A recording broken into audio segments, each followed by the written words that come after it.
Good afternoon, students. Myself, Saboni Dhara. Welcome to my channel. And students of 11th standard, yes, I know as this particular subject is quite different. So today we will going to start with a very different and a new topic, which is called qualitative characteristics of accounting information. So what does it says? Okay. Say for example, accounting means the numerical qualitative presentations of the business transactions of financial nature. While recording accounting information in the books of accounts, we must observe the following qualitative characteristics of accounting. So as you know बच्चों के qualitative characteristics क्यों बोला गया है? Because accounts में basically क्या होता है, नंबर्स होते हैं 1 2 5 3 8 0, then 3 5 5 0 0. So these all are the amounts, correct? This all are the amounts which is going to be addition or whether it is going to be on a subtraction, whether you are going to for the division method or you are going to take out the percentage method. So this is accounting is all about the mathematical records in which we used to add or we used to minus it, that is subtract, or we used to multiply it, divide it, taking percentage about it. So all these fundas are related with the accounting policies. So that is why here they are talking about that qualitative characteristics of the accounting information is as follows. So what does it says? It says about the reliability of the accounting information. So the accounting information, कहीं पे भी कोई भी accounting information है तो वो क्या होना चाहिए? Reliable होना चाहिए, यानी कि एकदम सही and सच. Okay. Relevances of the accounting information मतलब जो भी आपके पास चीज़ें हैं, जैसे कि फॉर एग्जांपल अगर एक शॉपकीपर ने 10 रुपये का कुरकुरे बेचा, ओके, सो वो उसके पास वो चीज़ होने चाहिए प्रूफ कि मैंने एक पैकेट दिया और बदले में मैंने 10 रुपये का नोट लिया, correct? So that is what called a transaction, correct? And this 10 rupees will going to add in the coming many more transactions. सोचो वो कुरकुरा जाने के बाद, कुरकुरे खरीदने के बाद या बेचने के बाद उसके बैक टू बैक बहुत सारे गुड्स और भी ज़्यादा सेल आउट हो रहे, okay, may be that is cost of 350 और 800 और even 1000. So it all depends. So ये जितनी भी अमाउंट्स है वो क्या होने चाहिए? ऐड होने चाहिए, करेक्ट? क्या होने चाहिए? ऐड होने चाहिए. So there should be a relevance of the accounting information. एक अच्छी और सहज बात होनी चाहिए कि जो भी आपके पास अकाउंटिंग इन्फॉर्मेशन है that should be real, okay, that should not be fault or false. Next one is understandability of the accounting information. जैसे कि बड़े बड़े कंपनीज़ होते हैं और छोटे छोटे बिजनेस भी होते हैं जहाँ पे अकाउंटेंट को बिठाया जाता है. अभी अगर आप देखना चाहते हैं तो बेस्ट एग्जांपल मैं आपको बता देती हूँ आपके नॉलेज के हिसाब से. जैसे कि एक बहुत ही फेमस एपिसोड हम लोग रोज़ देखते हैं, इनफैक्ट घर पे आए दिन चलता ही रहता है, हम लोग की बातचीत होती है फिर भी वो चलता रहता है, is known as Taarak Mehta Ka Ooltah चश्मा. सो वहाँ पे भी आपने देखा रहेगा कि तारक मेहता का जो बेस्ट फ्रेंड है दैट इज़ जेठालाल, उनका भी एक छोटा सा बिजनेस है, लेकिन वो छोटा सा business he is one kind of a व्यापारी, यानी कि मर्चेंडाइज करते हैं, यानी कि ही is dealing with the electronic products. और वहाँ पे भी उनके पास एक पीछे से गोडाउन है और सामने उनका शॉप है इलेक्ट्रॉनिक्स का. तो उन लोग मतलब कस्टमर्स को तो प्रेफरेंस देते ही हैं, उन लोग शो ऑफ करते ही हैं, अपने एडवर्टीज़मेंट करते ही हैं अपने इलेक्ट्रॉनिक आइटम्स के साथ. लेकिन साथ ही साथ में वहाँ पे काम करने वाले सिर्फ 4 से 5 मेंबर्स होते हैं, लेकिन उसमें भी अलग अलग अलग अलग क्राइटेरिया है. जैसे कि एज अ ओनर तो Jethalal is the owner of that particular firm Gada electronics का. एंड नट्टू काका जिसको बोला जाता है he is a called as an accountant over that right. So accountant क्या करता है, I am talking about that particular thing. Accountant हर एक चीज़ को बहुत ही सहेज तरीके से क्या करता है, अच्छी तरह से रिकॉर्डिंग करता है और अंडरस्टैंड के हिसाब से लिखता है, ताकि अगर वो कल को एब्सेंट होता है या वो बीमार पड़ता है या कहीं वो गांव गया है या कहीं और घूमने गया, वॉट एवर द रीजन्स में बी, लेकिन उसको उनका बुक अगर जेठालाल ने देख लिया ओपन करके, तो उनको अंडरस्टैंड होना बहुत ज़रूरी है कि क्या लिखा है. वो अपने अपने मदर टंग में नहीं लिखेंगे ऑब्वियसली, नहीं तो इंग्लिश में, नहीं तो लोकल लैंग्वेज में वो लिखेंगे जो भी उनके ओनर ने बोला रहेगा. एंड उसके हिसाब से अकाउंट के अलग अलग बुक्स क्या होते हैं, मेंटेन्ड होते हैं. उसमें journals, folios, measures, debit, credit, ये सारी चीज़ें अलग अलग बुक्स होते हैं स्टूडेंट्स. तो this is the just starting of the chapter, इसीलिए आप लोगों को ज़्यादा मैं उतना हद तक समझा नहीं पाऊँगी, लेकिन जैसे जैसे हमारे चैप्टर्स आगे बढ़ते जाएंगे, on that particular time we will come to know and we will across many more meanings, और वो सारे मीनिंग्स जो हमारे डे टू डे लाइफ में जुड़े हुए हैं. Okay, so that is Y in short, I just want to tell you that accounting information should be very much qualitative characteristics, and among that there should be an understandability of the accounting information. Okay, so the fourth point is comparability of the accounting information. सोचो जैसे कि same example लेते हैं नट्टू काका का. सोचो कि cell हुआ है उनके गड़ा इलेक्ट्रॉनिक से, and that is also of 80,000, correct? All right, so 80,000 is the sales which has been taken on dated on 15th of December 2020. Fine, ये डेट हुआ, ये उसका ट्रांजैक्शन हुआ, ये अमाउंट हुआ, ये सारी चीज़ें रिकॉर्डिंग है. आपको अगर पता है या आपने कभी गए हैं अपनी मम्मी पापा के साथ कुछ इलेक्ट्रॉनिक आइटम्स खरीदने या अपना मोबाइल खुद का मोबाइल ही खरीदने, तो ऑब्वियसली आप लोग तो जाओगे, क्योंकि बहुत ही क्यूरियोसिटी होता है मोबाइल ख़रीदने के लिए. तो आप लोग ज़रूर वहाँ पे गए रहोगे, तो आपको पेटी पैक मिलता है एंड उसमें क्या क्या फ़ीचर्स हैं नहीं है वो सामने वाला शॉपकीपर पूरा आपको एक्सप्लेन करता है, करेक्ट. लेकिन साथ ही साथ में क्या ऐसे लेके चले जाते हो आप लोग कैश दे के? नहीं तो आप लोग नहीं तो डेबिट कार्ड स्वैप करते हो, नहीं तो क्रेडिट कार्ड स्वैप करते हो, नहीं तो आप चेक देते हैं, या बहुत सारे अभी तो ऐसा चल रहा है कि EMIs थ्रू लेते हैं. ठीक है, so like this all the things are been recorded somewhere in the books which is called accounting book. And वो इम्पॉर्टेंट है क्योंकि उसको हम लोग क्या करते हैं, कंपेयर करते हैं. कंपेयर इन द सेंस मतलब हम लोग क्या करते हैं, जैसे कि लास्ट मंथ का जो मेरा ट्रांजैक्शन है, से फॉर एग्जांपल मेरे दुकान का, चलो छोड़ो मेरी तो बात ही छोड़ दो, आई एम टॉकिंग अबाउट जेठालाल की दुकान का, is about 10 lakh last month का उनका बिजनेस का क्राइटेरिया था. ठीक है, उन्होंने इतने में उन्होंने पूरा क्लोज़ किया था बुक. लास्ट मंथ के बारे में बात करी, ओके.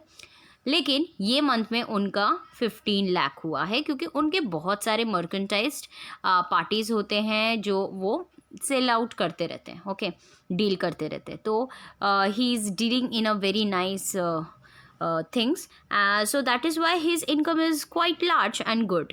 ओके, सो अभी जेठालाल जी क्या करेंगे, वो लास्ट मंथ का कैलकुलेशन ये मंथ में कंपैरिजन करेंगे. क्यों कंपैरिजन करेंगे?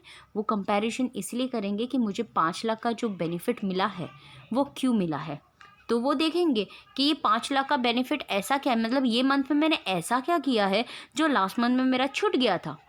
तो वो देखेंगे कि लास्ट मंथ मेरा लॉकडाउन था, फिर भी 10 लाख गया, मतलब बहुत बड़ी बात है. मतलब लॉकडाउन से स्टार्टिंग के 3 मंथ्स जो थे ना, वो थोड़े से शॉपकीपर्स वाले इधर उधर कर करके जुगाड़ कर रहे थे, right. They were again settling the same in the market. So इस तरह से उन लोग क्या करेंगे, विचारधाराएं करेंगे by comparing the accounting information. So that is why बच्चों it is very much important to understand this kind of a qualitative characteristics of the accounting information. ऐसा नहीं है कि ट्रांजैक्शन लिख दिया बस हो गया. उसके नीचे नरेशन लिखना ज़रूरी है, कौन से पार्टी से हम लोग ने लिया है, कौन सी पार्टी को हम लोग ने दिया है, ये सारी चीज़ें बहुत ही क्लियर इन्फॉर्मेशन, रिलायबल इन्फॉर्मेशन होनी बहुत ज़रूरी है। कल को जाके अगर वो जिसने काम किया है अकाउंटेंट की जगह में अगर कोई दूसरा भी व्यक्ति आ जाता है तो उसको भी समझना बहुत ईजी पड़ना चाहिए, उस हिसाब से होना चाहिए. So that is what here they are talking about. So now we will go ahead with the next topic, which is called as basic accounting terminologies. So ये actually students बहुत ज़्यादा important है. Okay, basically ये इतना important है कि अगर इसको आप समझ जाते हो ना तो एकदम perfectly आप accounting को समझ जाओगे in the very you can say in the very early way to know about accounting information. So now basic accounting terminologies का मतलब क्या होता है? In order to have better understanding of accounting, it is necessary to know the meaning of certain basic terms used in accounting. अभी accounting को ज़्यादा अच्छी तरह से समझाने के लिए और समझने के लिए आपको कुछ important transactions, words, definitions ये आना बहुत ज़रूरी है being a commerce students. Okay, so accounting is a versatile system. So basically ये क्या है? एक versatile system है which serves a large number of purposes in the modern business world. Yes, you can say that C2C का मतलब है customer to customer. ठीक है, सो ये सारी जो ऑनलाइन वाली चीज़ें हैं वो तो आ ही चुका है. आप जान ही सकते हो बहुत अच्छी तरह से बच्चों that during this lockdown period तभी भी बिजनेस होते थे, लॉकडाउन में भी घर बैठे. How it can be possible? How is it that possible कि रातों रात आप लोग सब ऑनलाइन में चिपक गए and all that stuffs? How it is possible? It is just because possible of the modern business world, because we are dealing every day with the computer, with the laptops, with the new upgraded technologies, and because of that we are tackling each and every day and we are supporting our nations to with that technology.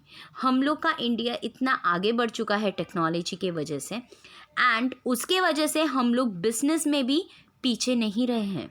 Okay, so that is why our accounting policy and terminologies are called as versatile system. How we can see that now? Types of transactions. There are mainly two types of transaction, बच्चों.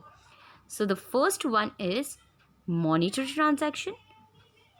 Another one is non-monetary transaction. Monetary transaction का मतलब है which is related with the money. Okay, being a commerce student you should know about it very thoroughly that money is something different. Okay, without money your business is just nothing. Okay, so with the money and the money transaction it is very much important कि money के बगैर कोई भी business आगे नहीं बढ़ेगा, नहीं चल सकता है, एक स्टेप भी आगे नहीं चलेगा. ओके, क्योंकि बिजनेस को सेटअप करने के लिए, उसको आगे बढ़ाने के लिए हम लोग को क्या चाहिए? मॉनिटरी ट्रांजैक्शन चाहिए. सो this is actually a very important part, the very first part of this transaction, and another one is called as non-monetary transactions. Okay, so अभी transactions दो प्रकार के होते हैं. Number first one is monetary transaction and on the other hand it is called as non-monetary transactions. Okay, basically this is why it is important because those are very much important for the survival of the business. Okay, so first of all मैं आप लोगों को क्या करना चाहती हूँ, इसके बारे में मीनिंग बताना चाहती हूँ, क्योंकि इसके बारे में मैंने थोड़ा सा बोला है which is related with the money and that is why it is called as what? Monetary transaction. नाम से पता चलता है. But on the other hand if I am talking about non monetary transaction it means that I am talking about things to things, यानी कि जो पुराने ज़माने में बार्टर सिस्टम कहलाया जाता था. Barter system is what? Barter system is nothing but it is called as exchange on behalf of the goods. यानी कि तभी के ज़माने में there was nothing called exchange, there was nothing called as coins और करेंसी नोट्स, ये सारी चीज़ें बिल्कुल भी नहीं होती थी. Okay, so based on that it was a very nice important thing to know कि बार्टर सिस्टम एक्चुअली क्या होता था. बार्टर सिस्टम ऐसा होता था जैसे कि for example I am a farmer हूँ मैं, I am so sorry, slip of the tongue हो ही जाता है, sorry. I am a farmer and I have a farm. Okay, and वो फार्म में मेरा राइस फार्मिंग होता है. ठीक है, now basically I have lots of rice, लेकिन मेरा जो बाजू वाला है, मेरा जो नेबर है, he doesn't have farm but he is having animals. Okay, so जब भी उसको खाने की ज़रूरत पड़ती है वो मेरे पास आता है and he is asking me to give me the rice. So how I will going to give the rice? That I'm going to ask, come on, give one of the cow to me and I will going to give you rice. Okay, so तभी के time पे कोई भी quantity, length, kilometres, metres, कोई भी ऐसा measurements नहीं होते थे बच्चों. सो तभी के टाइम पे जब भी एज यू नो कि आप हिस्ट्री बचपन से पढ़ते आ रहे हो, इनफैक्ट 10th स्टैंडर्ड में भी आपने पढ़ा रहेगा कि as we human beings we were also called as a social animals, क्योंकि हम लोग भी कहीं ना कहीं होमो स्पेक्टेरियंस थे. यानी कि फॉर एग्जांपल हम लोग भी मंकीज़ के एंसेस्टर्स, हम लोग के भी एंसेस्टर्स मंकीज़ हुए करते थे, राइट. सो इसका मतलब क्या होता है कि we were also the animals. हम लोग को भी पता नहीं रहता था कि हम लोग वॉक कर सकते हैं 2 पैरों में. Okay, and we can do the work with this 2 hands. So हम लोग ने जैसे जैसे जनरेशन बदलते गए वैसे वैसे हम लोग एप थे, लेकिन एप से हम लोग ह्यूमन बींग में ट्रांसलेट किए, अपने आप को ट्रांसफॉर्मेशन किया. एंड वो ट्रांसफॉर्मेशंस करते वक्त हम लोग ने हमारे नीड्स को पहचाना. नीड्स का मतलब क्या होता है बच्चों? नीड्स का मतलब है ज़रूरत. अचानक से पेट में बहुत डिफरेंट काइंड ऑफ थिंग्स होता गया. तो जब भी हम लोग एप थे हम लोग को पता नहीं था कि उसको क्या बोलते हैं, मतलब क्या हो रहा है हमारे पेट में. इनफैक्ट हम लोग को तभी पता भी नहीं था हम लोग को पेट में पेट बोलते हैं बोल के. So we were not knowing anything. So on that time when we used to start, we used to eat leaves, we used to eat flowers, seeds, बहुत कुछ ऐसे उल्टे सीधे चीज़ें खाते थे. लेकिन जैसे जैसे हम लोग के ट्रांसफॉर्मेशन होते गए, okay, from one generation to another generation, from our ancestors to now, okay, so तभी हम लोग को समझ में आ गया कि ये हमारी ज़रूरतें हैं. हम लोग को भूख लगती है, हमारा पेट कहाँ है, तो वो भूख लगते वक्त हम लोग को क्या खाना चाहिए, क्या अच्छी अच्छी चीज़ें हैं, ग्रेन्स कैसे मतलब ग्रू करते हैं, फार्मिंग किया जाता है, एनिमल्स को यूज़ किया जाता है, ये बहुत ही सालों पुरानी बातें हैं. सो तभी के टाइम पे ये बार्टर सिस्टम हुआ करता था जो कि गुड्स को एक्सचेंज करते थे गुड्स में. लेकिन there were no such measurement happens. तभी के टाइम पे कोई भी मेजरमेंट्स नहीं थे. There was nothing called as kilometres, metres, units, nothing. It was nothing at all. So मेरे पास इतना है, तुम्हारे पास उतना है, चलो हम लोग एक्सचेंज करते हैं हमारे नीड्स के हिसाब से. ओके, जैसे मैंने अभी जस्ट आपको एग्जाम्पल बताया. So that is what that kind of transaction is known to be as non-monetary transaction. नाम से ही आपको पता चलता है non-monetary का मतलब है it is not related with the money. It is related definitely with the products and the services. Okay, so that is why ये एक first ट्रांजैक्शन होता था. इसको फर्स्ट ट्रांजैक्शन हम लोग बोल सकते हैं, फर्स्ट मोस्ट इम्पॉर्टेंट ट्रांजैक्शन, क्योंकि ये पहले के ज़माने में थे. ओके, लेकिन अभी क्योंकि बहुत सारे लिमिटेशंस होते थे ये टाइप के बार्टर ट्रांजैक्शंस करने के लिए, बार्टर सिस्टम को चलाने के लिए क्या टाइप के लिमिटेशंस होते थे. लिमिटेशंस का मतलब है डिसएडवांटेजेस. क्या टाइप का नेगेटिविटी आता था ये ट्रांजैक्शंस करते वक्त कि मैं पूरा एक अपना काऊ, ओके, मैं गाय सामने वाले को दे रहा हूँ जस्ट बिकॉज मुझे थोड़ा सा राइस चाहिए. राइस तो मेरा ख़त्म हो जाएगा, लेकिन मेरी cow, she is alive, correct?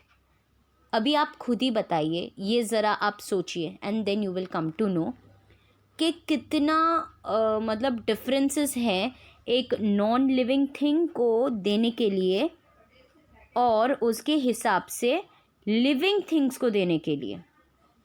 Okay, so this is completely different. It is absolutely different.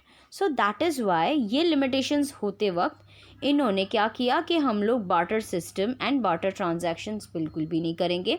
We will do something where we can measure it something, कि चलो तभी यूनिट्स नाम का चीज़ आया एंड यूनिट्स से हम लोग का करेंसी नोट्स, कॉइन्स, मोहर, एक्चुअली पहले मोहर आया, कॉपर आया, ठीक है, copper coins, okay, metal coins, ये सारी चीज़ें अलग अलग राजाओं ने अपने अपने सिम्बॉल से अलग अलग कॉइन्स बनाना चालू किया एंड ऑल दैट.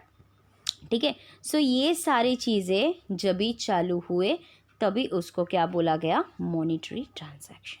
अभी ये मॉनेटरी ट्रांजैक्शन क्या होता है? ये और आगे जाके डिवाइड हो जाता है दो ट्रांजैक्शंस में.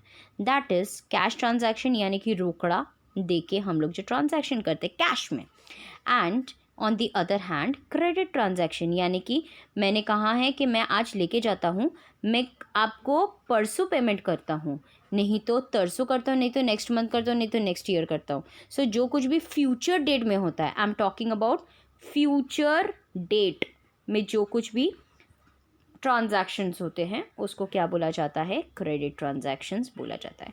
एंड जो भी ऑन द स्पॉट कैश में, रोकड़ा में होता है, उसको क्या बोला जाता है? Cash transaction. So these all are the two main branches of the monetary transaction. I hope so, students, you all got to know about this very, very clearly. And it is actually very much important for you all to know about it कि क्यों accounting policies आया है, क्यों इतने सारे चीज़ें आए हैं, क्यों ट्रांजैक्शंस होते हैं, क्यों ट्रांजैक्शंस के कितने पॉइंट्स हैं, फिर मॉनेटरी ट्रांजैक्शंस के कितने पॉइंट्स हैं. ये आपको means you have to know about all these things being a commerce students. So that's it for today's lecture actually, students. So मैं यहाँ पे वाइंड अप इसीलिए कर रही हूँ क्योंकि मैंने एक्सप्लेनेशन बहुत ही ज़्यादा कहानियों में उलझा के किया है ताकि आप लोग को ज़्यादा समझ में आए. If you really like my videos, don't forget it to like on my on my videos, and also to check all the playlist properly, subscribe my channel, and don't forget to give your positive comments on my comment box. I will be very much happy कि मैं जितना भी efforts देती हूँ and आप लोग पूरा video सुनते हो. and I'm really very thankful कि मेरे जो प्रीवियस वीडियोस हैं उसको देख के आप लोगों ने बहुत ही ज़्यादा अप्रिशिएट किया है, कमेंट्स अच्छे अच्छे दिए. Thank you so much. Keep touch with me and my channel, and always try to share my channel with your friends ताकि उन लोग को भी बेनिफिट्स मिले एंड उनको भी नॉलेज हो, क्योंकि पढ़ाई सिर्फ स्कोरिंग से नहीं होता है, पढ़ाई नॉलेज के लिए होता है. अगर आपके पास भरपूर नॉलेज है तो आपका स्कोरिंग कोई नहीं रोक सकता. So that's why always try to share my videos with your friends who are really in need of it in this kind of an online system. So that's it for today. Thank you so much. Thanks for watching my videos. Have a great day ahead. Bye-bye. Take care. Keep wearing your mask and take care of your relatives, your family, your friends, etc. Bye-bye.